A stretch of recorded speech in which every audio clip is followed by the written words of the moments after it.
Hello, everybody.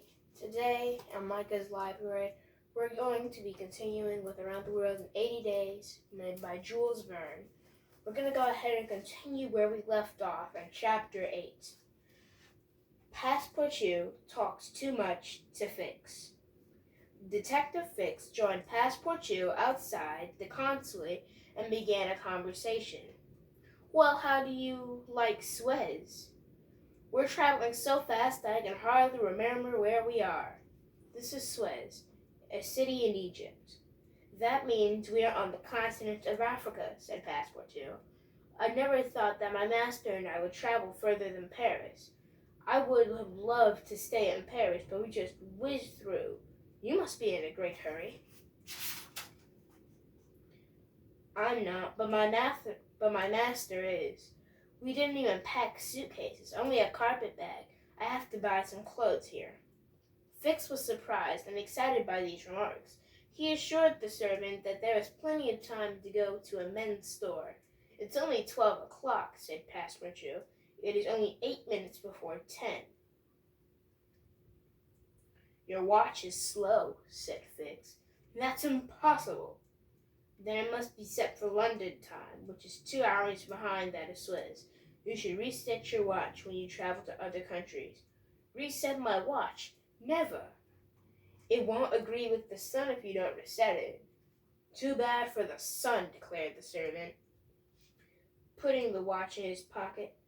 Did you leave London in a hurry? asked Fix. You bet we did. Last Friday night at 8 o'clock, my master came home from his club, and less than an hour later, we were gone. But where is your master going? Around the world in 80 days. He says he made a bet that he could do it, but that's too crazy to believe. Something else must be afoot. Ah, so Mr. Fogg is a strange man. Very strange. Is he rich? He must be. He's carrying loads of brand new banknotes with him. He offered the captain of the Mongolia a reward if he gets us to India ahead of schedule. By the way, is Bombay far from here? Yes, answered Fix. It's a 10-day trip by sea. Oh dear, sighed Passepartout. My gas burner will be on for a long time. My gas bill will be higher than the wages my master pays me. Fix wasn't listening anymore. He dashed to the consul's office. I found the robber for sure, he shouted. He pretends to be traveling around the world on a bet with some friends. He bet that he can make the journey in 80 days. He's a smart fellow indeed, said the consul. He'll throw the police off his track and then return to London. Fix decided to follow Fogg to Bombay. He sent a large telegraph to London asking the police to send an arrest warrant to India. Then he boarded the steamer Mongolia for the Suez to Bombay run.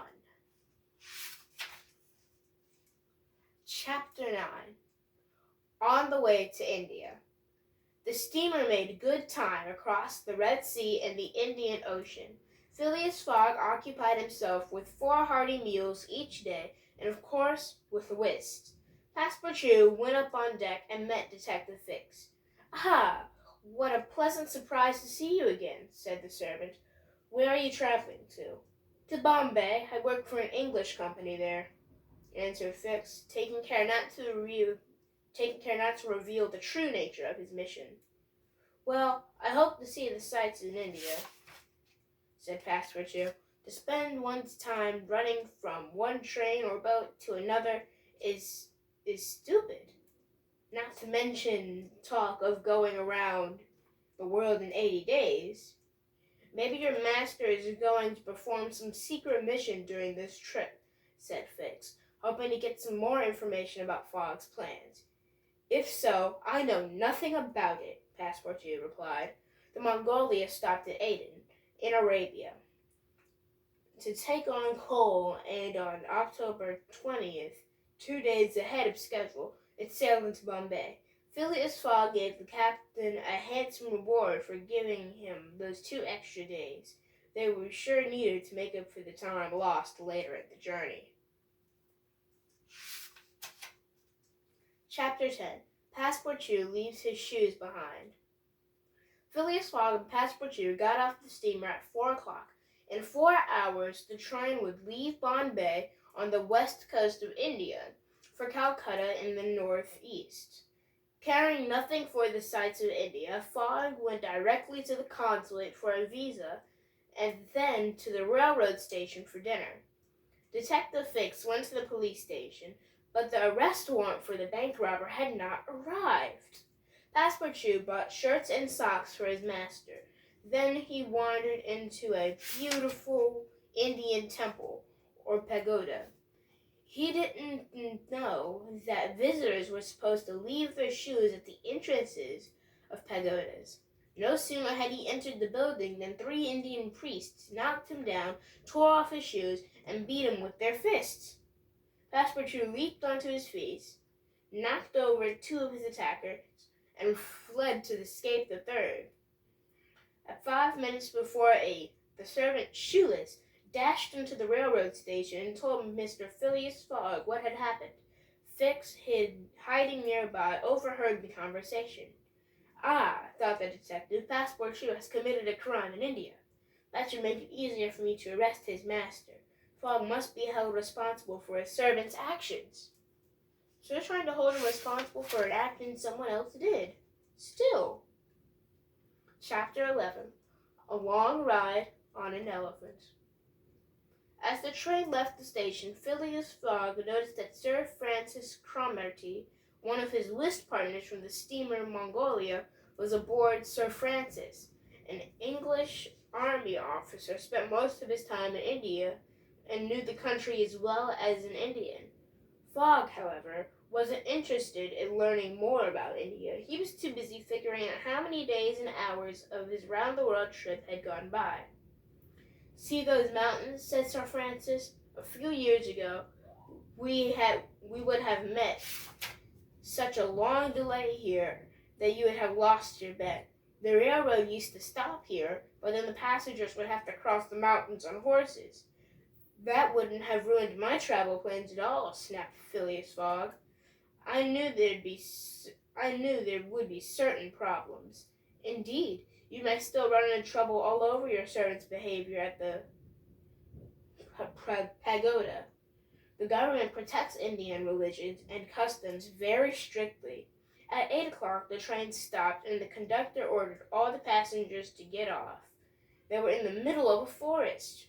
Where are we? Asked Phileas Fogg. At the village of Colby, replied the conductor. The railroad isn't finished. There is no track between here and Allahabad, a distance of 50 miles. But the newspaper said the railroad runs all through India now, Fogg protested.